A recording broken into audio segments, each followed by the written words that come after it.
vous en prie. Allez, on va attaquer cette deuxième table ronde sur le tourisme et ressources avec un titre innover pour s'adapter. Alors on va faire la même chose, des petites présentations encore plus courtes.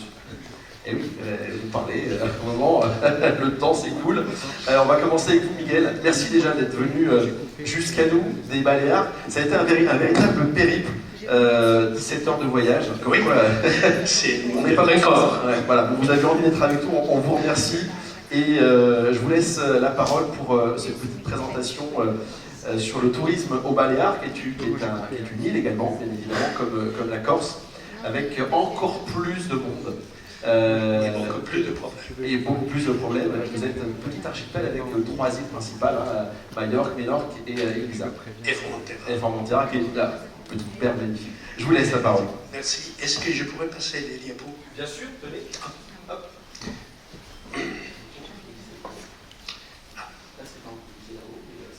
D'accord, merci. Je vous en prie.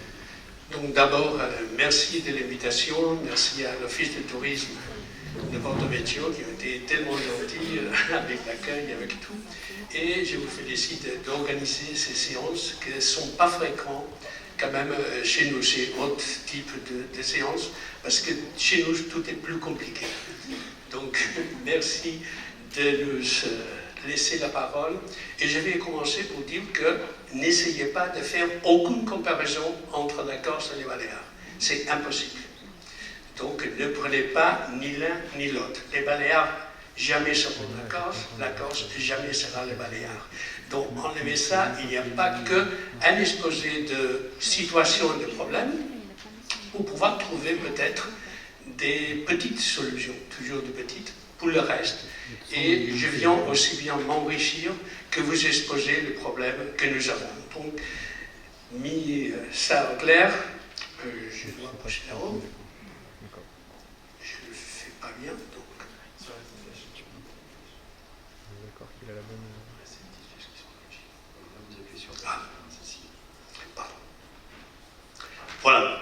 Je commence comme géographe, que je vois qu'on est nombreux, pour voir des données géographiques qui expliquent cette diversité. Vous voyez la taille de la Corse, j'ai essayé de respecter la taille des Baléares. La Corse est beaucoup plus grande, 8700 km², une seule île. Nous, 4 îles peuplées, donc 5040 km². Nous sommes petits, d'abord. Par contre, la population change. Vous êtes 360 000 habitants, à peu près. Nous sommes 1 251 000. Donc, ça fait une densité pas comparable. Si la Corse a 41 habitants km², nous sommes 248, presque 250. Ça donne déjà une image de que tous les problèmes sont différents et complètes, non? Si on va au nombre de touristes, là, je dois avouer que je suis nul pour trouver le chiffre de touristes de la Corse. Donc, je n'ai pas pu vous mettre ces données parce que je n'ai pas su les trouver sur Internet. Mais j'ai trouvé... normal, ça reste caché. On ne va pas dire aussi, vous savez. Mais j'ai mis les passagers transportés qui pourraient aider à avoir une idée, non? Donc, vous voyez que ça serait 4 millions pour 2024 pour la Corse, et 18 700 000, ça, des vrais touristes pour les Baléares. Donc déjà, voilà que tous les problèmes sont multipliés énormément. L'emploi qui crée le tourisme, parce que c'est un facteur très important, toujours c'est l'économie, non? Si j'ai trouvé la date plus récente de 2014 pour la Corse, il y avait 122 300 employés. Au Baléares, à 31 décembre 2024, il y en avait presque 600 000. Donc, les 25% travaillaient dans le tourisme, c'est-à-dire 147 000, 150 000, si vous voulez, un chiffre rond. C'est pour vous démontrer qu'un quart de la population qui travaille dans le secteur touristique. C'est quand même très important. Pour vous dire qu'est-ce que ça nous a apporté de tourisme depuis les années 60. Je crois que le début de la Corse et le Baléares dans les années 60 sont assez semblables. On était des îles pauvres, des îles des migrants, et qu'on avait besoin d'émigrer et de s'en sortir de cette misère. Donc le tourisme pendant cette longue période, j'ai essayé de résumer, et je vais aller vite parce que c'est 10 minutes sur le début. Ça nous a apporté une croissance économique continue. C'est vrai qu'avec des petits sauts, la crise pétrolière, après on le connaît tous, donc il y a cette zigzag, mais l'ensemble c'est une forte croissance économique. La création de postes de travail de tout niveau. Parce qu'on dit toujours, dans certaines régions touristiques, surtout je parle des Caraïbes, que c'est des créations de mauvais emplois. C'est des travaux de garçons, de femmes de ménage, de n'importe quoi. Toutes les statistiques pour les Baléares, c'est le contraire. On a créé beaucoup de technologues, maintenant qu'il y a une licence en technologie, en innovation, directeur d'hôtel, directeur d'entreprise, il y a toujours création en bas et en haut de l'échelle.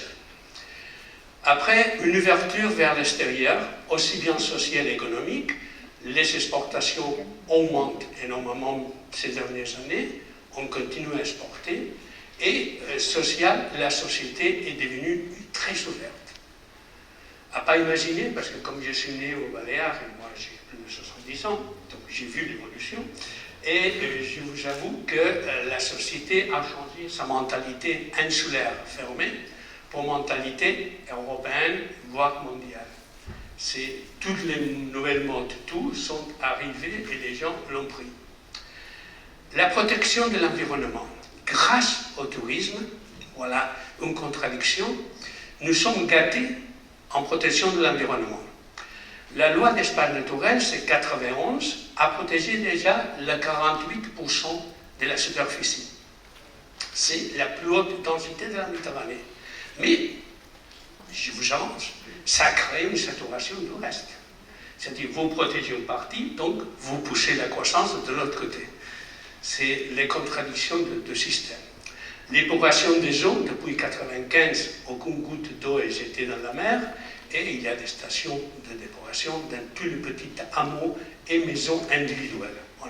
On subit une inspection annuelle, c'est qu'il y a une maison, pour voir si le traitement des eaux de la maison dans la campagne suit les règles avec tout le système.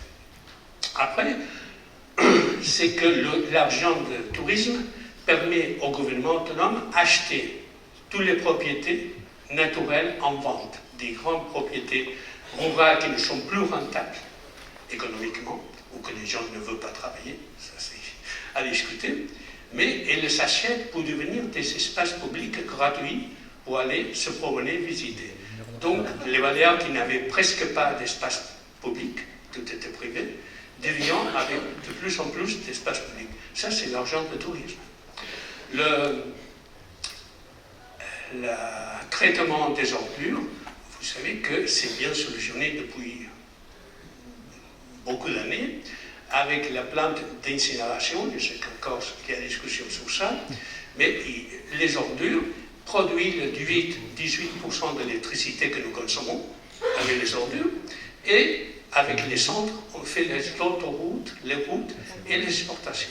Donc, un recyclage des ordures, pour le moment, satisfaisant.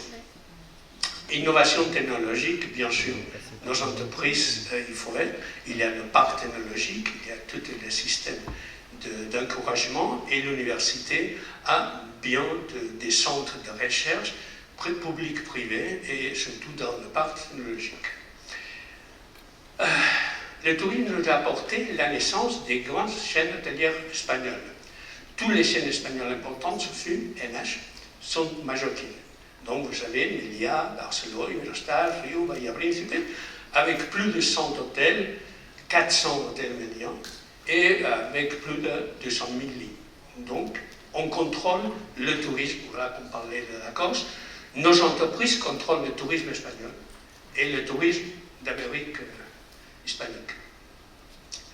Et le siège des grandes agences de voyage espagnoles, maintenant, à Voris, c'est à le siège Palma, de toute façon, c'est Barcelone, c'est les frères, c'est la même famille, qui a le 70% des agences de voyage en Espagne et au Portugal. Donc ça, c'est des avantages du tourisme. permet une ouverture économique vers l'extérieur assez importante et très riche. Côté positif. Maintenant, côté négatif, bien sûr, il y a toujours un prix à payer. On parlait de CO2, c'est l'aéroport. Moi, je rigolais un peu. Parce que vous voyez le trafic des 3 aéroports de Baléares, je parle de la dernière année, Palma, 33 millions de passagers, Ibiza, 9 millions de passagers, et Minocle, moins touristique, 4 162 000. C'est-à-dire, le petit aéroport de Minocle a le même trafic que les 4 aéroports corps ensemble. Et pour nous, c'est minuscule. Donc voilà déjà une autre réflexion. Une ouverture vers l'extérieur pour la population locale, surtout pour les jeunes.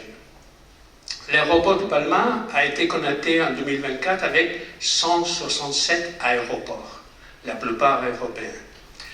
Mais à partir de 2023, nous avons le vol régulier sur New York, qui amène United. Et en 2025, cette année, 193 aéroports ont reçu des vols directs de Palma. Et l'année prochaine, encore, ça augmente les destinations intercontinentales. On ouvre la ligne Palma-Montréal, qui fait Air Canada, et Palma-Abu Dhabi, qui le fait Etihad. Donc vous voyez que tout d'un coup, c'est pour ça qu'il faut écouter avec les avions, qu'est-ce que notre aéroport de Palma est capable de produire comme CO2. Ça, c'est une chose à réfléchir, mais sans ces vols, ça n'existe rien sur les Baléares. Voilà un dilemme. Est-ce que, je demande, est-ce que la ville de Paris ne produit pas de CO2, c'est seulement les avions? C'est que l'industrie ne produit pas de CO2?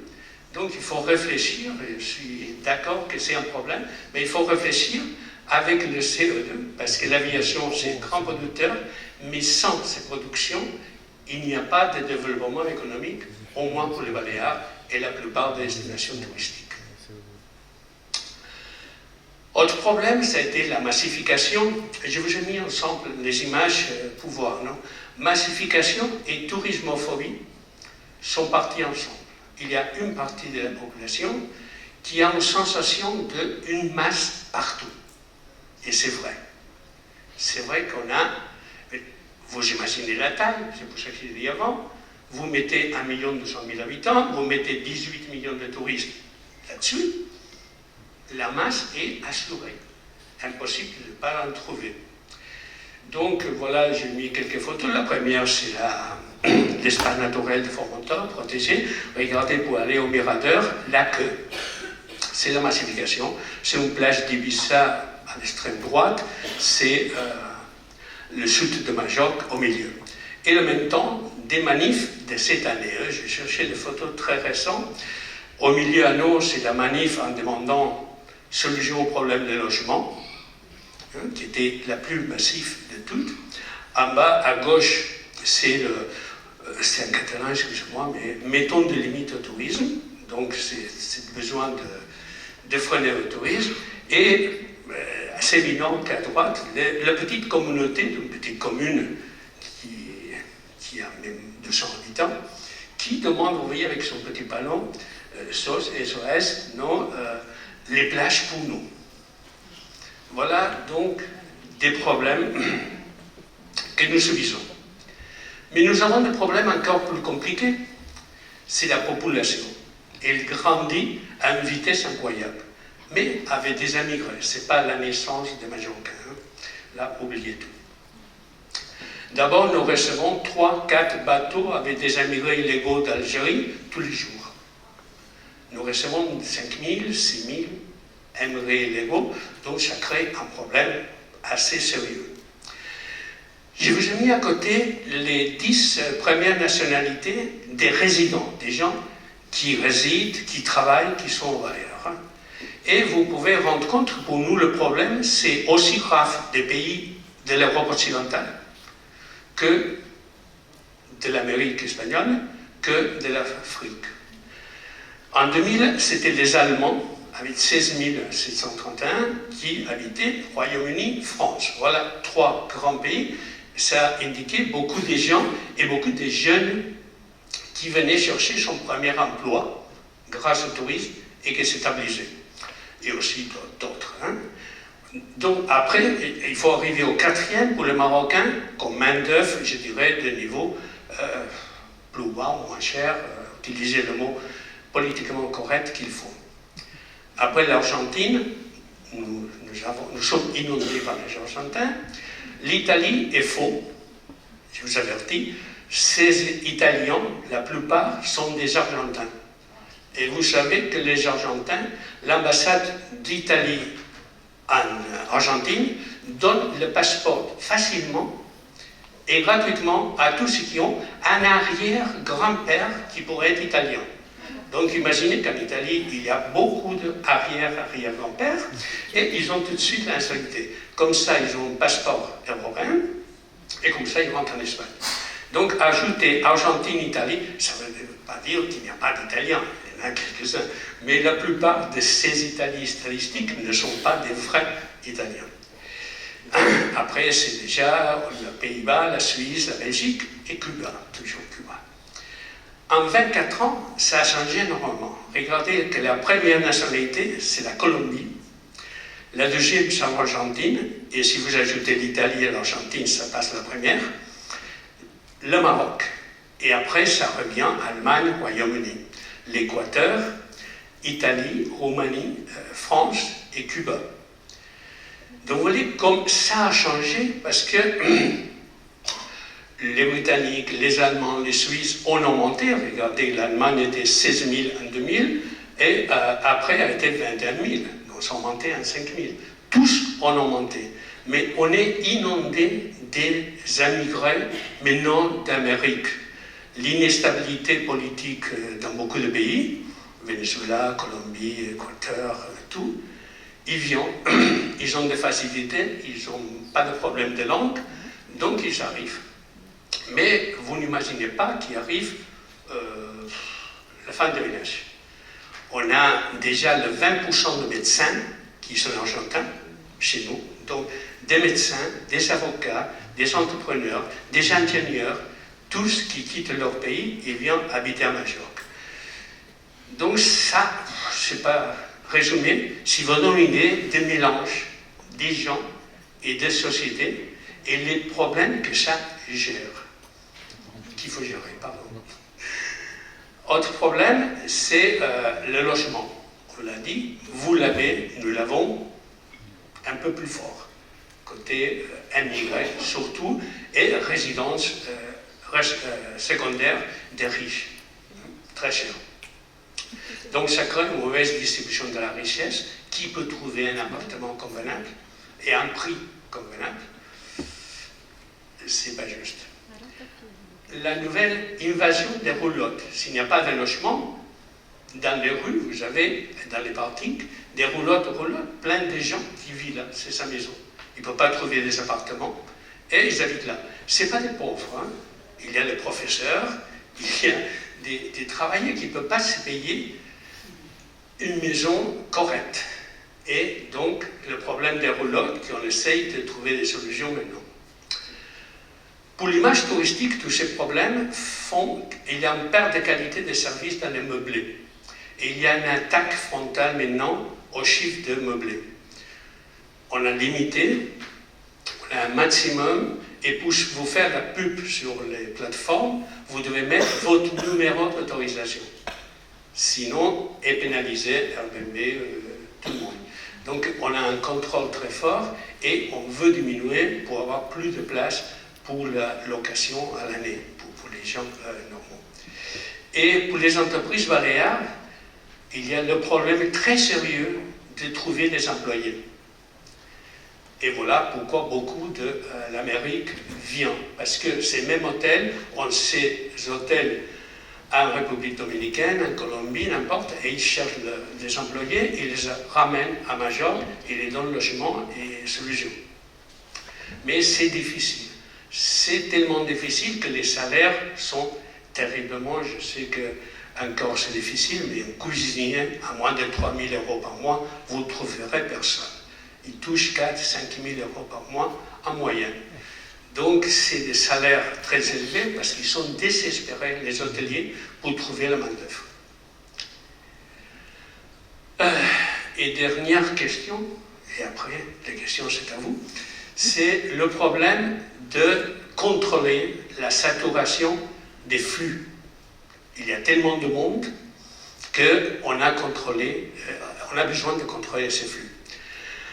Les voitures qui peuvent venir par voiture, par bateau, pardon, donc elles sont une masse et on a dû limiter. Formentera a mis la loi d'obligation d'autorisation du 1er juin à 30 septembre de demander l'autorisation, payer une taxe d'1 euro par jour, et quand vous avez ça, le bateau sur la péninsule, à Toulon, va accepter que vous montez vos voitures. Sinon, vous ne montez déjà sur le continent votre voiture pour venir au Baléares. Donc comme ça, on a limité. Formentera, c'est une toute petite île, 14 km pour 2 km, c'est rien. 1732 voitures et 122 motos. On peut entrer ces 4 mois d'été. Et ça donnait quand même des taxes, 700 000 euros à la commune, ce qui est pas mal. Ibiza a limité à 120 000 véhicules en été. Je parle 1er septembre, 1er juin, 30 septembre. Donc c'est 4 mois. Il faut payer 1 euro de taxes par jour et il faut réserver à l'avance. Donc si vous voulez aller le 17 juillet, vous devez entrer sur Internet, 17 juillet, il n'y a plus de place. Donc vous n'allez pas au Baléares le 17 juillet. Cherchez qu'il ait la place. Comme ça, on a freiné beaucoup l'arrivée de voitures. Majorque, ça ne sera qu'en 2026 que ça va commencer. Et tous les ans, on a décidé qu'on va dire le chiffre de véhicules qui pourront entrer. Et on va payer une taxe. L'unique qui n'a pas mis de taxe, c'est Minoc, qui a limité à 120 000 voitures par an, sans taxe actuellement, et aussi que les autres ont réservation à l'avance. Vous voyez, des mesures pour limiter déjà l'entrée de voitures. Si je fais bien. Oui. Limitation des voitures de location, parce qu'on a des centaines de milliers de voitures de location. Donc, chaque île a limité à sa façon. C'est début 26 qui sera obligatoire dans toutes les îles. Et on va préciser le chiffre par des îles. Ibiza a commencé en 2025, elle ne pouvait pas attendre. Elle a mis une limitation de 16 000 véhicules de location mis au service pendant la saison de l'été. Et 10 000 demandes des agences de rent-a-car ont été pas acceptées, ont été annulées pour freiner. Et en plus, la loi précise une augmentation progressive annuelle du pourcentage de véhicules avec zéro émission. Le but, c'est qu'en 5 ans, toutes les voitures de location soient électriques. Donc, un contrôle pénible. Les loueurs de voitures sont ravis, donc ils ont porté plainte devant les tribunaux. Ça, on verra comment on va finir. Troisième règle, c'est la régulation des touristes sur les destinations par le parking. Construction de parking, on a construit dans tous les centres touristiques 2 parkings bien limités, bien fermés, et les routes impossibles de se garer à côté de la route. Il y a des... c'est pas en français comment on dirait. Oui, c'est le vide. Si vous passez, vous tombez. C'est tout. Donc... c'est assez dissuasif. C'est la règle. D'accord. Bon, professeur, je vous presse un peu, il faut qu'on... Il reste que 2. Ah, il reste que 2. Non, s'il reste que 2. D'accord, je vais finir. Donc, les parkings sont affichés à quelques kilomètres avant d'arriver. Si le parking est complet, vous devez faire un demi-tour et marcher en arrière. Donc, vous n'allez pas, comme ça, on a freiné la saturation de place. Il n'y a que les gens qui ont la chance de pouvoir garer la voiture et y aller. Il faut venir à moto chez vous, en fait. C'est pareil. On va vélo, alors. Il y a 2 rues. Et les panneaux indicatifs sont mis partout. À partir de 20 km déjà, on a les panneaux de situation de parking. Je vous ai mis en haut, par exemple, un panneau appartement complet. Donc le rond-point, et vous faites marche en arrière et vous ne rentrez pas. Là, vous m'avez donné envie de venir au Baléares d'un seul coup. J'ai eu envie folle, c'est tellement simple. Bien. Et là, peut-être, je peux le sauver. C'est le cas de la vallée solaire, peut-être. Oui, on saute. On saute, comme tout. Ah non, vous avez laissé le temps quand même.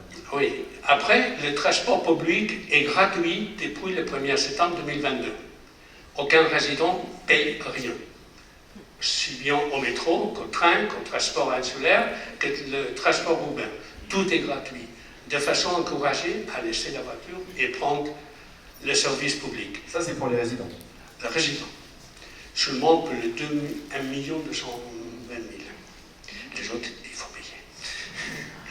Et dernière, la croisière. Aussi, on a limité à le port de Palma, qui était le plus attaqué, à 3 croisières en même temps sous le port. On a été arrivé à 7.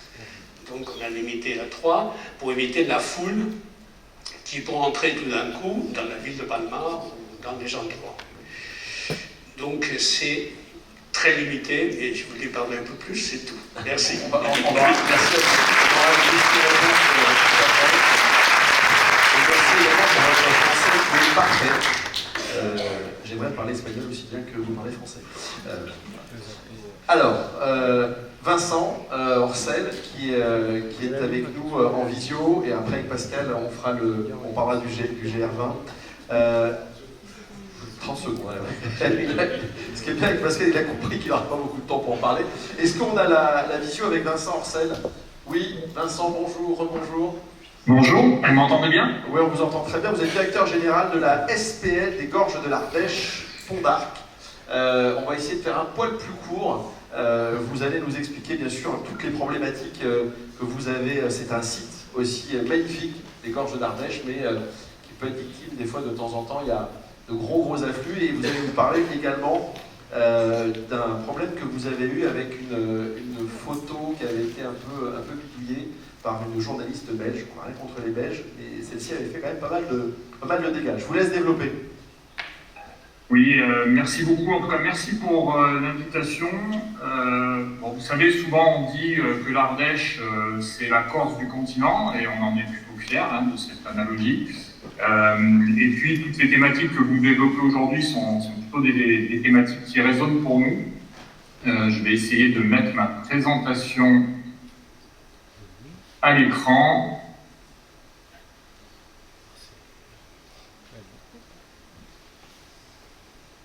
Est-ce que vous voyez ma présentation? Non, on ne voit pas. Ah. Mais après, c'est pas grave, on peut la faire comme ça. Bon. Oui, tout à fait. On va faire ça à l'ancienne. Bon, très bien. Alors, simplement pour vous dire que je parle aujourd'hui au nom en fait, de 3 partenaires historiques qui sont donc l'Office du tourisme des Gorges de l'Ardèche, Pont d'Arc, le syndicat de gestion des Gorges de l'Ardèche qui gère chez nous la réserve naturelle nationale des Gorges de l'Ardèche, et le syndicat des loueurs de bateaux de l'Ardèche, donc des loueurs de canoës, qui ont été impactés effectivement par cette photo dont vous parliez tout à l'heure.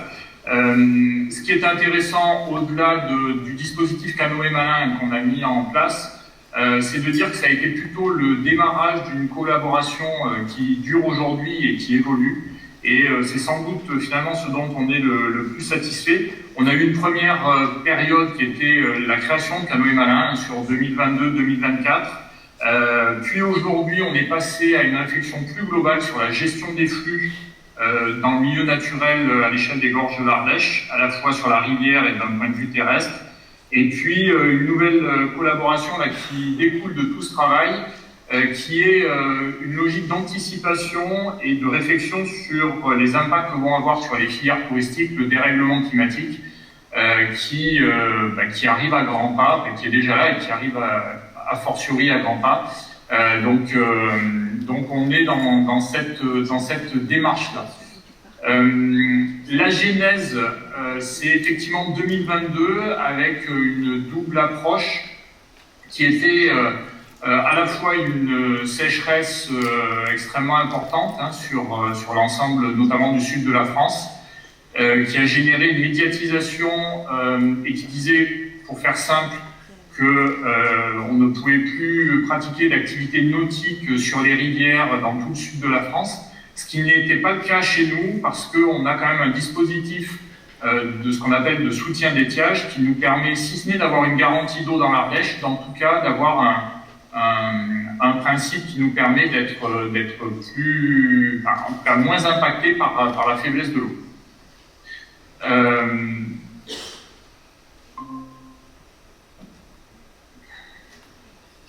Vous êtes toujours avec nous? Vous avez perdu? Oui, non, je suis toujours avec vous. J'ai essayé de mettre à l'écran le dispositif que j'avais prévu. Donc sur cette base-là, il y a eu également donc, un photographe belge qui a fait un time-lapse, c'est-à-dire l'intégration sur une même photo d'1 heure de prise de vue, avec le pont d'Arc qui était du coup complètement noyé de canoë entre guillemets. Alors c'est la photo qu'on a sur le slide là, qui est à gauche. Effectivement, on a l'impression qu'il y a des centaines et des centaines de canoës. Oui, tout à fait. Et du coup, effectivement, c'est une superposition, vu que c'était un time-lapse qui a été fait, donc forcément, elle a un peu triché, et ça a créé un vrai bazar, j'imagine. Alors ça a créé effectivement une médiatisation extrêmement importante. Le problème, c'est que les gens ont cru que c'était une photo réelle. C'est ça la vraie difficulté, en fait, qui nous a impacté. Et puis, un troisième élément, il y a eu un problème technique sur une passe à canoë, et on a vu une vidéo d'agglutination de canoës sur la rivière, et qui a été postée par un professionnel du tourisme local, qui nous a beaucoup interrogé sur la façon dont nos professionnels communiquaient vis-à-vis de l'extérieur. L'idée, c'était uniquement de faire un buzz, et c'était du coup pas forcément très pertinent. Donc sur ce retour d'expérience 2022, pour dire les choses, on n'est pas meilleur que les autres, on a réagi plutôt que agi. Et on a, médiatiquement et en termes de communication, on a pris cher. Donc l'objectif a été de réagir et d'innover. On s'est mis à travailler avec le syndicat de gestion des gorges de l'Ardèche et les loueurs de bateaux pendant tout l'hiver 2022-2023. Ça a été parfois costaud parce que c'est des prismes différents pour faire très caricatural entre des environnementalistes, un office du tourisme et des professionnels du tourisme qui sont des commerçants. Et on a eu pour objectif finalement de créer un dispositif qui s'appelle Canoë Malin, qui a pour objectif de revaloriser en fait la descente historique des gorges de l'Ardèche, parce que ce qui a fait notre histoire et notre notoriété ne représente aujourd'hui plus que 15% de la fréquentation de l'ensemble de la rivière. L'idée, c'était aussi du coup de mieux équilibrer la navigation dans le temps et dans l'espace sur 4 parcours, et puis d'améliorer le confort et la satisfaction des adeptes du canoë qui venaient chez nous. Et ça, c'était les objectifs. Et le principe, ça a été d'informer les visiteurs pour les responsabiliser, pour qu'ils puissent choisir leur mode de fréquentation de la rivière, les périodes, les horaires, les tronçons, en toute connaissance de cause. Et l'enjeu était vraiment de pouvoir directement les responsabiliser.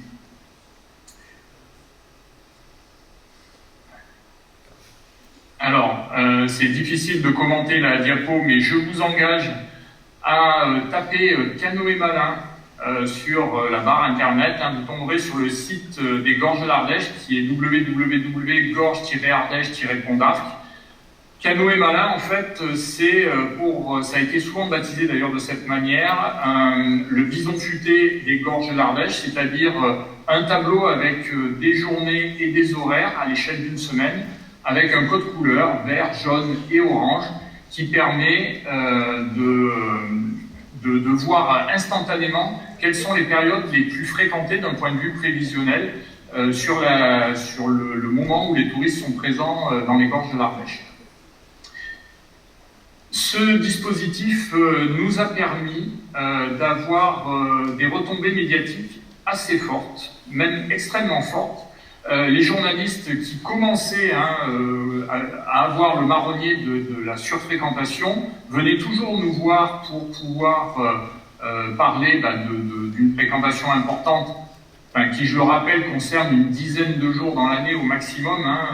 C'est comme toutes les destinations, au mois d'août, il y a forcément un afflux de clientèle sur la période de 15 juillet, 15 août. On a eu donc des sollicitations importantes des médias. Simplement, on a apporté à chaque fois cette réponse d'une organisation locale et d'une capacité à proposer un outil sur notre site internet et un outil sur le site internet de nos professionnels. Aujourd'hui, après 3 ans d'expérience, on a à peu près 45 000 sessions de gens qui vont directement sur le dispositif Canoë Malin, ce qui correspond finalement aux objectifs qu'on s'était fixés, au moins en matière d'information, sachant que l'objectif, c'est évidemment la modification du comportement. Pourquoi? Parce qu'on est parti d'une équation assez simple, qui est que l'impact touristique, c'est à la fois le volume de la fréquentation multiplié par les comportements. Et tout notre objectif aujourd'hui avec nos partenaires, c'est plutôt d'agir en profondeur sur les comportements et sur la logique d'éco-responsabilité qui sera bénéfique des visiteurs, plutôt que d'avoir une simple logique sur la dimension quantitative. De ce point de vue, on tranche un peu avec le précédent exposé du professeur. On a préféré aller sur un modèle qui est plutôt innovant, qui est plutôt incitatif, qui est plutôt pédagogique et qui est collectif aussi au niveau des acteurs des Gorges de l'Ardèche, plutôt que d'aller sur des logiques de quotas, parce que ces logiques de quotas, de limitation quantitative, d'abord elles viennent souvent de l'extérieur et du pouvoir préfectoral. Ils sont purement quantitatifs et nous on estime que les quotas c'est la dernière mesure à mettre en place quand toutes les autres n'ont pas permis de faire évoluer la situation. Donc on comprend très bien que par exemple c'était la pleine période des quotas au Parc National des Calanques à Sugiton et on comprend très bien la problématique sur Sugiton. Pour ce qui nous concerne au niveau des Gorges de l'Ardèche, on a 60 km de linéaire. Et effectivement, la fréquentation se limite plutôt à 12 km juste en amont du pont d'Arc. On passe sous le pont d'Arc et les gens font une photo Instagrammable extrêmement forte et ils sont finalement contents. Donc l'idée, c'était vraiment de responsabiliser nos clients, modifier les comportements sur 10% de la fréquentation, c'est notre objectif de Canoë Malin. 10% de la fréquentation, ça permet d'araser les grands pics de fréquentation, c'est en tout cas l'objectif qu'on s'est fixé, et puis aussi surtout d'éviter une mauvaise expérience client et des retours négatifs. Juste pour vous dire, aujourd'hui, on a une excellente e-réputation sur l'activité canoë, que ce soit la destination, que ce soit les loueurs de bateaux. C'est pas ça qui nous a fait passer à l'acte, mais en tout cas, on prévient finalement cette mauvaise expérience client. Et puis le deuxième élément, c'est de responsabiliser les socioprofessionnels du secteur. Alors on l'a vu avec notamment les loueurs de bateaux qui sont partie prenante du dispositif, mais c'est pour nous, Office du tourisme, d'avoir la centralisation d'une information qui est officielle, qui est neutre, et qu'on partage finalement avec le maximum d'acteurs, par le biais de mise en place de widgets sur les sites internet des loueurs de bateaux, pour que les clients qui sont chez eux restent chez eux, mais une information quand même sur Canoë Malin. Et puis des bannières et des liens internet pour tous les autres professionnels, notamment les hébergeurs qui sont les premiers acteurs de l'accueil des clientèles, pour démultiplier sur leur site ou sur les réseaux sociaux ou sur leur site web. Vincent, on va peut-être en rester là, mais parce qu'on va plutôt privilégier après les questions-réponses. On a bien compris que votre approche qui était plus une approche d'information et pas forcément de réglementation. Et que toutes ces choses-là ont cassé un peu les préjugés que certains médias pouvaient avoir. Donc on va revenir après sur les questions-réponses, ce sera plus interactif et plus facile. Je vais passer la parole à Pascal Rinaldi, qui est directeur général adjoint des services opérationnels du PNRC, pour nous parler du GR20. Pascal, vous avez... Non, je plaisante. Allez-y. 2 minutes. Donc déjà, merci à M. Angelini et M. le conseiller, également à l'Office du tourisme pour l'accueil. Je vais vous faire très très court, je pense, puisqu'on est plus dans un échange d'expérience que dans une grande théorie. Donc le GR20, j'imagine que si vous ne l'avez pas fait, vous avez déjà entendu parler, du moins localement parlant. Le parc naturel, vous en connaissez également, puisqu'on représente à peu près 52% de l'île. C'est un territoire, bien sûr, qui est géré par un syndicat mixte. Et dans les années 70, le parc naturel, qui était un peu un seul institutionnel présent sur l'île, a créé le GR20. C'est pour ça qu'on est un des rares parcs à gérer un grand itinéraire, qui plus est, qui est magnifique, mais qui a aussi ses problématiques à proprement parler. Donc le GR20, pour vous donner en chiffres, en 2018, en termes de nuitées, je vous parle en termes de nuitées, puisqu'on est propriétaire des refuges qui sont implantés sur ce GR, ça aussi, économiquement parlant, c'est compliqué en termes d'investissement. On était à peu près à 90 000 unités. À l'heure où je vous parle, et le chiffre a été établi la semaine dernière, on est à 176 000 unités en 2025. Ça veut dire qu'il y a toujours plus de gens qui veulent le faire. Alors, le randonneur a un peu changé, puisqu'on a amélioré nos conditions d'accueil. Le randonneur, depuis 2020, c'est quasiment celui qui veut faire du loisir, je l'ai entendu tout à l'heure, celui qui veut aller s'aérer le cerveau sur des itinéraires qui sont très difficiles. Tu ne prends pas des informations comme devraient le prendre les vrais montagnards, mais ça c'est autre chose, c'est notre rôle aussi de faire la sécurité. Et c'est aussi des trailers, mais ça c'est encore une autre problématique. Voir des gens qui veulent le faire à la journée, des locaux notamment, qui veulent aller dormir une nuit dans un refuge ou faire 2 étapes et ainsi de suite, et dont je fais partie, puisque je ne peux pas le faire entièrement, ça sera un peu compliqué. Sachant que le GR20 on le fait en 15 jours, enfin 12 jours, donc maintenant tout le monde veut le faire en 5 jours, ça triple les étapes, je ne vous dis pas, on ne doit pas voir grand-chose, mais bon, il y en a qui arrivent, il y en a même qui arrivent à le faire en aller-retour, donc c'est un peu plus compliqué. Je vous dis, je même pas, c'est devenu un défi, et vu que le GR est rentré dans la catégorie mythe, on veut l'accrocher au tableau. Donc qu'est-ce qu'on a fait, nous, depuis 10 ans? Depuis 10 ans, on a amélioré les conditions d'accueil. Alors les refuges étaient très vétustes, on a eu l'idée à l'époque, je dirais, de tous les raser, de tous les refaire, mais c'est économiquement pas viable, et c'est économiquement dangereux pour le syndicat mixte du parc, il a des recettes, je dirais, un peu limitées. Donc on a amélioré ce qu'on appelle les zones de bivouac autour, tout en interdisant l'interdiction des bivouacs sauvages tout au long du parcours.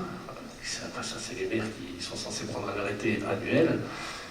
On a amélioré les zones d'accueil autour des refuges, en limitant à 120 places à travers ce qu'on appelle, nous, une centrale de réservation en ligne, qui permet aux randonneurs de réserver sa place. Et en 2020, on a fait en sorte que cette centrale devienne quasiment obligatoire pour, je dirais, envisager de juguler un peu la fréquentation toujours plus haute. Donc, en 2018, on était à peu près à 50% de réservation en ligne. À l'heure où je vous parle, on est à 91%. Les 9% restants, c'est des gens qui arrivent sur place, mais qui, eux, par contre, payent le double du prix. Donc, ils le savent avant de commencer. Donc, on essaie de juguler tant qu'on peut. Vous me direz, pourquoi juguler, sachant que ça rapporte énormément? C'est parce que nos infrastructures, un jour ou l'autre, elles vont lâcher les unes après les autres, et qu'on n'est pas en capacité d'accueillir 200 personnes par soir et par refuge. Donc on limite à 120 en se laissant une marge parce que c'est un refuge et qu'on est obligé d'accueillir des gens qui se seraient perdus ou qui seraient en difficulté. C'est comme ça qu'on fait. Et à travers la centrale de réservation en ligne que nous mettons en place, c'est qu'on oblige les gens à... Ça nous fournit une certaine traçabilité et également en termes de sécurité, de savoir quand les gens se perdent, de savoir s'ils sont bien arrivés à l'itinéraire suivant et ainsi de suite. Et ça jugule un peu, je dirais. Et on a aussi la gestion d'itinéraires parallèles que vous connaissez tous, les Maramar et Marimonte. Attention, qui ne sont pas des itinéraires familiaux, hein. C'est vraiment des itinéraires qui passent par les villages, qui sont beaucoup plus intéressants, où vous avez la possibilité de dormir dans des gîtes d'étape, et dans des refuges cette fois-ci. Et ceux-là, on essaie de les mettre en valeur. Alors comment on les met en valeur? À travers la promotion touristique qu'on fait nous dans les différents séminaires, même si les gens viennent toujours demander ce que c'est le GR20, si c'est possible de le faire, hein, parce que c'est rentré dans la catégorie mythe et on ne pourra jamais s'en décoller. On essaie de vendre ces itinéraires, et le travail qui est mené sur le territoire, c'est vraiment de faire en sorte que les gens qui ne peuvent pas accéder au GR20, pour X ou Y raison, on les rebascule sur ces Maramar et Marimonte et on en fait la promotion. Donc, on a créé également une centrale de réservation en ligne pour ces itinéraires, notamment le Maramar Sud, que vous connaissez bien ici, et qui a commencé un peu tardivement au mois de mai dernier. Du coup, il y a eu 500 réservations dans l'année, ce qui n'est pas énorme, mais c'est déjà pas mal pour un début. Et également, on a fait le marquage valeur parc des itinéraires qui sont des gîtes qui sont présents sur cet itinéraire, ce qui donne une plus-value à proprement parler. Donc maintenant, l'idéal pour nous, je vais être assez bref, ça serait que notre centrale de réservation, à partir du moment où le GR20 est complet, bon, je vais vous dire, c'est comme un concert de joue, au bout de 2 jours c'est complet, c'est pire. Ouais, quand on ouvre le 20, le 22 c'est complet, donc qu'est-ce que je vous dis, c'est comme ça. Il faut y jouer, c'est plus rapide, désolé. Et du coup, on essaie de faire en sorte que cette application permette de basculer sur ces fameux itinéraires Maramar et Marimonte, qui sont tout aussi beaux, voire plus beaux pour certains, donc qui ne permettent pas de traverser la Corse du nord au sud, mais qui sont vraiment à valoriser. Donc c'est comme ça qu'on essaie de juguler à la fois. Pas de question de quotas, pas de question de gendarmes à chaque entrée et sortie, parce que ce serait impossible, mais essayer de sensibiliser du mieux qu'on peut le fait que le GR20, c'est quand même réservé à des gens qui sont chevronnés aussi. Il y a beaucoup qui arrêtent au bout de la deuxième étape, ça c'est un cas bien précis. Voilà comment on essaie, nous, à notre moindre niveau, d'essayer de faire en sorte de le rendre beaucoup plus qualitatif que quantitatif. Merci Pascal, merci pour avoir joué le jeu sur les mécanismes. On va revenir sur la thématique de cette deuxième table ronde, c'est innover pour s'adapter. Je vois que vous avez innové, bien évidemment, avec cette centrale de réservation. Vincent Dorcel nous expliquait également ces systèmes d'informations qui permettent de savoir à quel moment on risque d'avoir des pics d'affluence dans les gorges de l'Ardèche. Et puis aux îles des Baléares, bien, là vous êtes plutôt dans la réglementation pour trouver des solutions. Mais dans tous les cas, que ce soit la Corse, les Baléares ou l'Ardèche, vous êtes aussi victime de votre succès. Et la difficulté, comment peut-on s'inscrire dans ce tourisme durable et s'adapter par l'innovation? Quelles sont les solutions selon vous? Peut-être Vincent? Je crois que les solutions, il n'y en a pas. C'est vraiment une prise de conscience locale qui fait qu'on arrive à trouver des solutions. Je vous disais, nous, on a vraiment privilégié le fait de travailler avec des professionnels du tourisme. Et encore une fois, quand on a une structure qui gère une réserve naturelle nationale, un office du tourisme et des acteurs touristiques, les prismes sont très différents. Donc, très concrètement, c'est aussi parce qu'on a eu cette difficulté passagère, avec une médiatisation qui était négative, qu'on a trouvé en interne les ressorts pour avancer.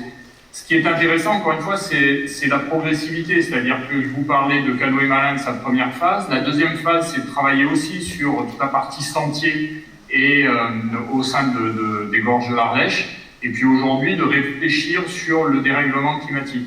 C'est parce qu'on a pu construire à ce moment où il y a eu une crise, on peut l'appeler comme ça, avec nos acteurs, qu'aujourd'hui on déploie de plus en plus de réflexions sur ces différents thèmes. Et c'est de la concertation qu'est née finalement les solutions qu'on a pu développer.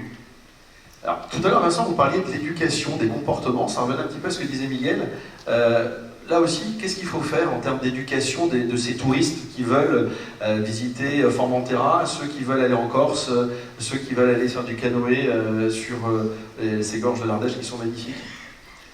Déjà, il faut arriver à leur parler et à parler le même langage qu'eux, c'est-à-dire qu'on a retravaillé notamment avec la réserve naturelle un peu les codes de communication. Jusqu'à présent, si on est un peu caricatural, le mode de communication entre guillemets environnemental, c'était des pictos qui étaient barrés. On n'a pas le droit de faire ça, on n'a pas le droit de faire ça, et on n'a pas le droit de faire ça. Nous, on a développé un autre dispositif qui s'appelle l'Académie des gorges de l'Ardèche. C'est des petites vidéos, des petites capsules vidéo de quelques minutes qui permettent de parler véritablement aux clients, plutôt en leur donnant des conseils sous un angle souvent humoristique, plutôt que d'être uniquement dans l'interdiction. On a aussi démultiplié tous nos outils de communication, c'est sans doute ce qui fait la force du dispositif. Je vous parlais de bannières, je vous parlais de widgets, je vous parlais de capacité à tous nos acteurs à reprendre les outils de communication qui sont créés par l'Office du tourisme, sur du contenu.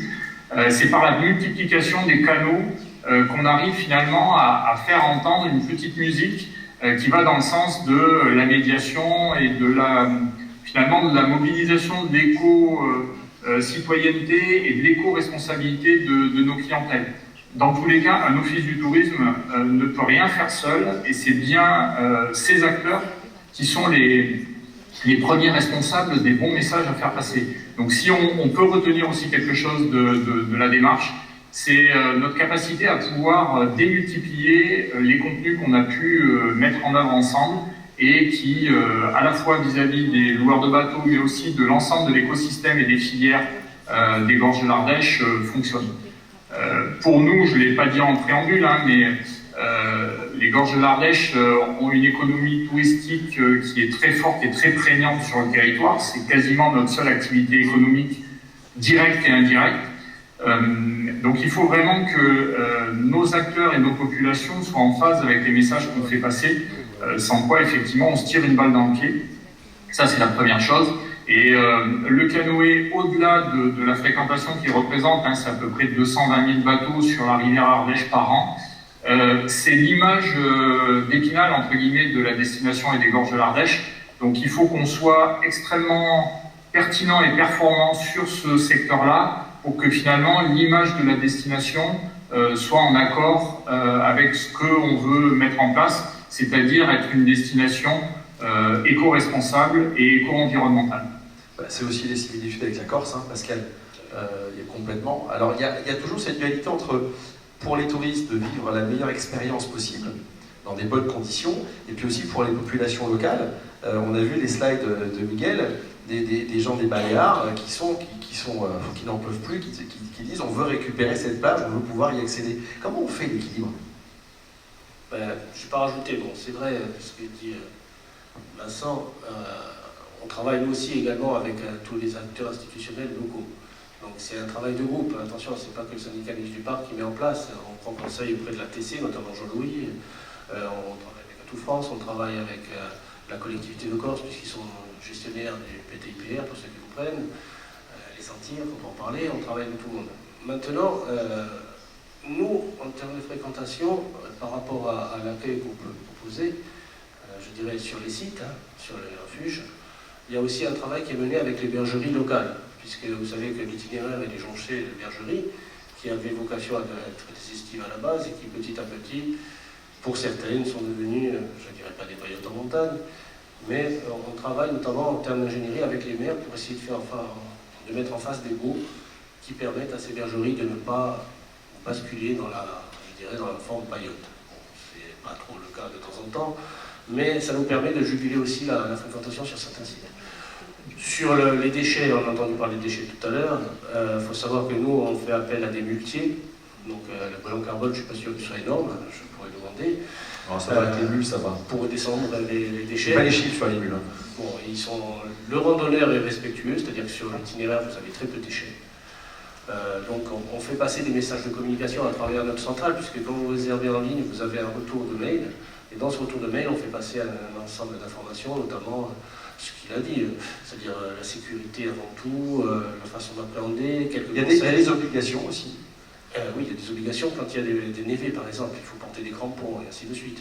Ça fait l'objet aussi de la prise d'arrêté par certains maires, puisqu'on a eu le cas, notamment en travaillant avec la gendarmerie nationale, avec le PGHM, c'est-à-dire que normalement, quand vous passez des névés qui sont un peu verglacés très tôt le matin, puisque le randonneur part très tôt le matin, ils utilisent des crampons, mais les crampons qu'ils achètent à Decathlon, sans faire de préjudice à Decathlon, qui que ce soit, ce sont des petits crampons en aluminium qui ne sont pas du tout adaptés, ce qui fait qu'on a beaucoup d'accidents. Dans ces cas-là, du coup, on leur propose de prendre des vrais crampons, même quitte à les louer. Vous avez aussi des passages qui étaient mythiques à l'époque, puisqu'on travaille avec les accompagnateurs dans les montagnes, à qui on laisse des places d'ailleurs. Voilà, donc qui font aussi des passages dans ce qu'on appelle le cercle de la solitude, qui avait été fermé. Donc tout ça, c'est un travail en commun. Et les informations qu'on donne à travers notre centrale ou à travers nos réseaux sociaux et ainsi de suite, ils sont aussi bien sécuritaires que, je dirais, au niveau hygiène, puisqu'on a eu un cas de gastro-entérite un peu aigu il y a 2 ans, on a dû le gérer en urgence. Il s'est avéré que c'était un cours d'eau, une source pour trouver que c'était une source, c'est un travail qu'on mène chaque année aussi. Donc on fait des conseils à ce niveau-là. Je sais que ce n'est pas le plus haut des conseils, mais bon, c'est quand même, attention, prenez une gourde avec un filtre, prenez des médicaments et ainsi de suite. Non, tout ça c'est du conseil et beaucoup de sensibilisation aussi. Mais la sensibilisation, elle ne marche que sur ceux qui veulent l'entendre. On revient sur la notion d'éducation, parce que disait Miguel, l'éducation du touriste qui vient dans un milieu qui n'est pas le sien, parce que forcément il vient d'ailleurs. Moi c'est vraiment cette notion d'équilibre, parce que les Baléares, les chiffres sont hallucinants quand on les compare par rapport à la Corse, en termes de fréquentation, en termes d'avions, etc. Vous avez été obligé d'en passer par de la réglementation. Quand le volume est trop important, on est obligé de basculer dans le réglementaire. Oui et non, de toute façon c'est très complexe. J'essayais de penser, de comprendre. c'est difficile pour vous. D'abord, le chiffre, on n'encourage pas l'arrivée de touristes. C'est la première chose. Deuxièmement, le chiffre augmente, mais ce n'est pas vrai la pression touristique. Parce qu'il y a plus de touristes, mais il reste moins de temps. Donc, quand on entend la pression par jour des chiffres de touristes a diminué. Et la lutte qu'on a depuis 20 ans déjà, c'est que les touristes dépensent beaucoup, se sentent bien, mais en moins de nombre. Et on l'a réussi. Des plages tellement connues comme Magaluf, peut-être pas pour vous, mais c'était les Britanniques, c'était la Soleil, la plage de Palma. Donc maintenant, c'est une destination de tourisme familial, c'est tranquille, c'est parfait. Ce sont des gens qui viennent plusieurs fois par an, c'est-à-dire tous les enquêtes nous demandent qu'ils viennent en moyenne 2,3 fois par an, les mêmes touristes. C'est la fidélité qui nous sauve. C'est des gens qui dépensent, qui vont au restaurant, qui vont dans les hôtels. Il n'y a pas de tout compris, c'est disparu. Donc vous avez la chambre, l'hôtel et votre voiture de location. Voilà le problème de voiture de location que j'ai mis, parce qu'ils sont partout. Mais la réalité, c'est que les autochtones, c'est pas pour dire autochtones à tous ces foules d'étrangers, mais les résidents dans les îles, ils ont les habitudes touristiques. Ils le voient, ils le vivent, donc ils sortent pareil. Et on n'a plus d'entreprises qui travaillent à partir de 2h, 3h de l'après-midi. Tout a changé, même pour le bâtiment, mais tout le monde à 2h fini. Parce que l'après-midi, c'est pour son loisir. Donc ça donne des images fausses que toutes les dernières enquêtes démontrent, c'est que toute la saturation des autoroutes, c'est des locaux. Parce que les touristes, on a limité sa présence. Et sa pression par jour a diminué. C'est par contre les locaux qui sortent tout le temps, qui visitent, qui vont ici et là. Et c'est ça qui... Tout le monde veut être touriste dans le sens de vivre bien. Et ça change beaucoup et ça nous fait réfléchir. Parce que l'insulaire, moi je peux parler des différentes entreprises que j'analyse, et surtout dans la famille que j'ai née. Il y a une maison, c'est-à-dire ma belle-fille a une grande usine d'installation métallique pour le bâtiment, BTP, et ils ont réussi, les employés, d'abord l'été à finir à 2h, maintenant c'est personnel. On travaille qu'à 2h, et à 2h, ils s'en vont se promener. On va encore à la plage, c'est la limite déjà, mais encore on va faire la randonnée, on va se promener. Donc en gros, les comportements des touristes ont eu une incidence sur le comportement des locaux. Énorme. C'est incroyable ça. Énorme. C'est la façon de vivre. Les gens veulent vivre comme touristes. C'est fou. On va peut-être commencer sur les questions-réponses, parce qu'après on a une troisième table ronde. Donc... Ah oui, pardon.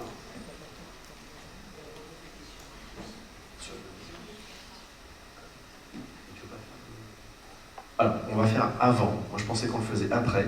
On a une vidéo à vous montrer de Cameron Hayes, qui est marketing manager, qui est en Nouvelle-Zélande. C'était un peu compliqué de le faire venir ici. Et il va nous expliquer, la vidéo va vous expliquer différentes choses, et on fera les questions-réponses après, tout entendre.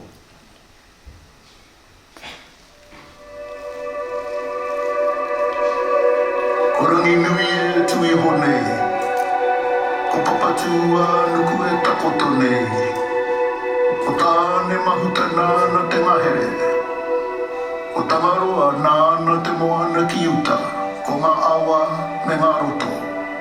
Ko ao te aroa tō tātou ukai pō. In Aotearoa, New Zealand, we have a deep connection with the natural world. Nature is a part of us, and we are a part of it. As you travel here, we invite you to share this connection to help us take care of this precious place we call home. This is Tiaki. It is made up of 5 core principles that will guide you safely as you journey throughout Aotearoa, New Zealand. Protect nature. Many of our native species are endangered or at risk, so we ask that you appreciate them from a distance. Keep New Zealand clean. We're proud of this beautiful country and welcome our visitors to help us keep it that way. Be prepared. Our great outdoors are unpredictable, so making sure you are prepared can help you stay safe. Drive carefully. Our roads can be challenging. Please be safe, take your time, and always keep left. Show respect. This unique place will have a lasting impact on you if you travel with an open heart and an open mind. With Tiaki, we can all act as guardians to protect and preserve this place for now and future generations. Donc ça c'est notre première vidéo et on a l'intervention de Cameron. Kia ora. Hello. Buongiorno. My name is Cam Hayes and I am the Marketing Manager Sustainability at Tourism New Zealand. And today I just want to share a little bit about a piece of work we call Tiaki, Care for New Zealand. But firstly, just a bit of context about where we are. So this is Aotearoa, New Zealand. We're way down the bottom, quite remote, an island nation. It's about a 4-hour flight from Australia to New Zealand. We are quite remote. We look small on the map, but actually we're not that small. I like this map because it shows a bit of perspective. We are quite dispersed though. We're small in population, so there's about 5 million people in Aotearoa, New Zealand. Very young country, one of the last countries to be settled.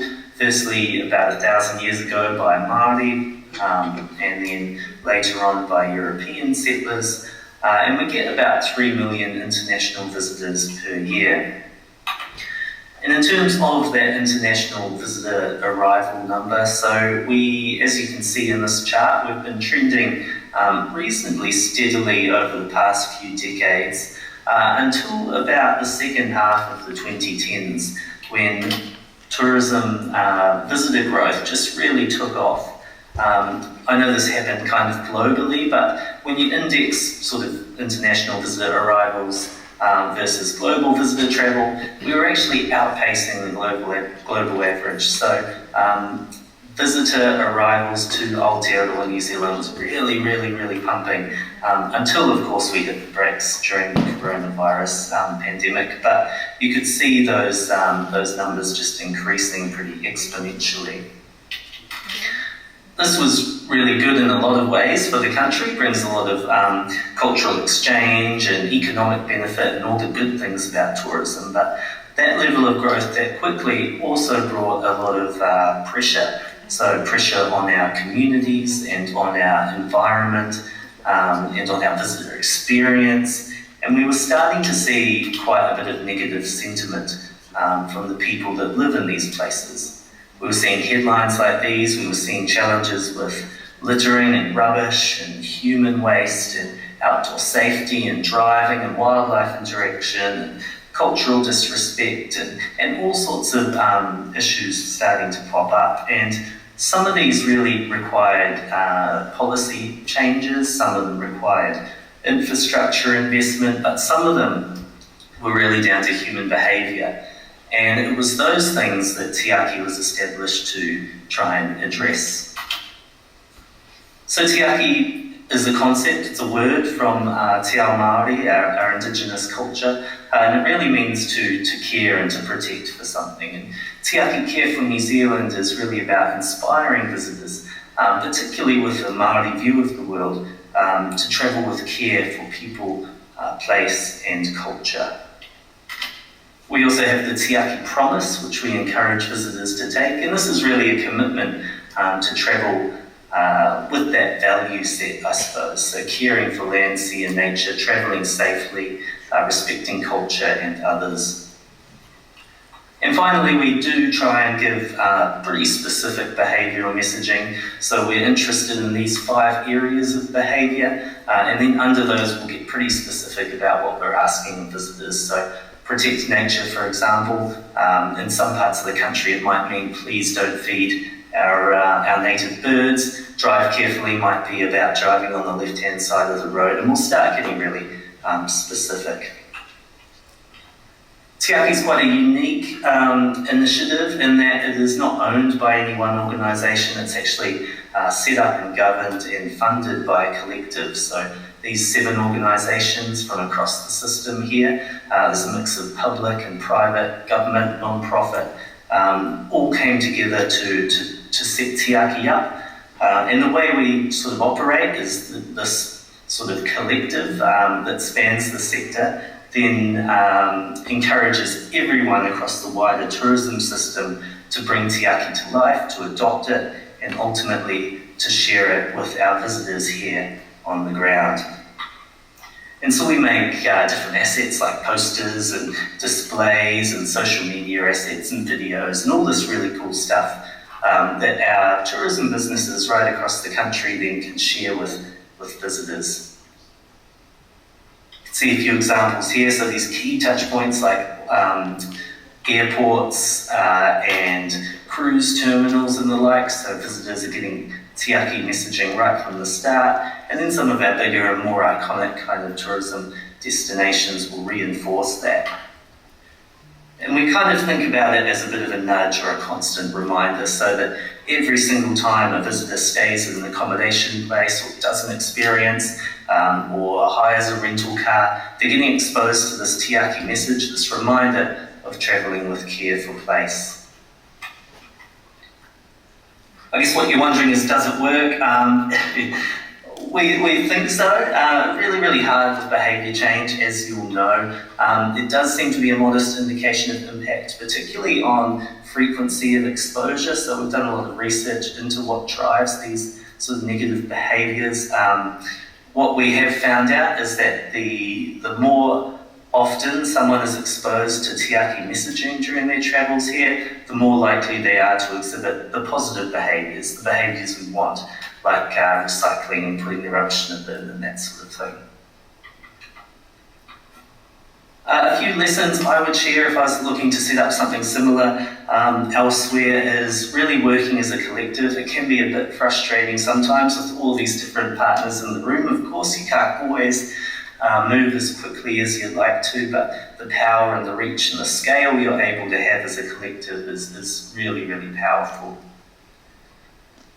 The second one is pretty is powerful. I don't mean to be trite here, but I think having a really beautiful aesthetic, beautiful designs, a really deep and inspirational story behind what you're doing is always going to get more legs, firstly from the tourism sector itself, and secondly from the visitors. We've had about 6 people that we know of get the Tiaki logo tattooed onto their body, so we really know it's impacting people to that level. They get really passionate and really behind it.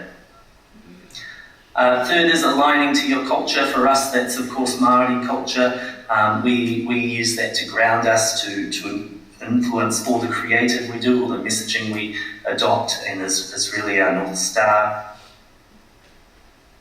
Identifying your key touch points. So again, we focus on airports, the really big players, the cruise terminals, these key moments in the visitor journey that we can have some influence. And then the last one is really committing to the long haul. This is behaviour change. It's not going to happen overnight, and it does take real commitment. Tiaki was launched in 2018. We're 7 years in and still doing a lot of work embedding it into the system. It's now in our government's national tourism strategy. It's embedded in our regional destination management plans, and we've had a long-term commitment and support for it from across the system. Which is great, but you need to be looking quite far out into the future with this stuff if you really want to make an impact. That's a very quick look at what's a massive piece of work. I hope it inspires a few thoughts or gives you a little bit of a insight into what we're doing here in New Zealand.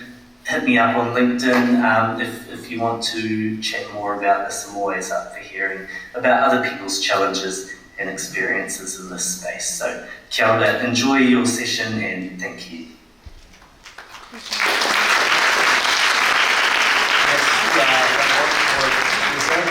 Il y a différentes idées bien sûr, mais l'ancrage culturel, c'est par rapport à la Corse, ça vous parle forcément. le respect du lieu, le respect de la culture, c'est la clé d'un tourisme durable. Miguel? Oui, hein, c'est ça. En fait, c'est le bon sens. Et c'est ça qui donne la personnalité à la destination. C'est-à-dire, les destinations de tourisme de masse, de soleil et plage, étaient neutres, ça n'intéressait pas. Mais l'évolution fait que quand on fait une visite, on veut découvrir la façon de vivre, les traditions, le patrimoine, et donc voir la différence. On ne veut plus être global, uniforme, tout pareil, sinon qu'on veut chercher ce qui sont d'unique ou de spécifique. Et ça, on le trouve aussi dans la gastronomie. Il ne faut pas oublier que maintenant, beaucoup de touristes sont des touristes gastronomes.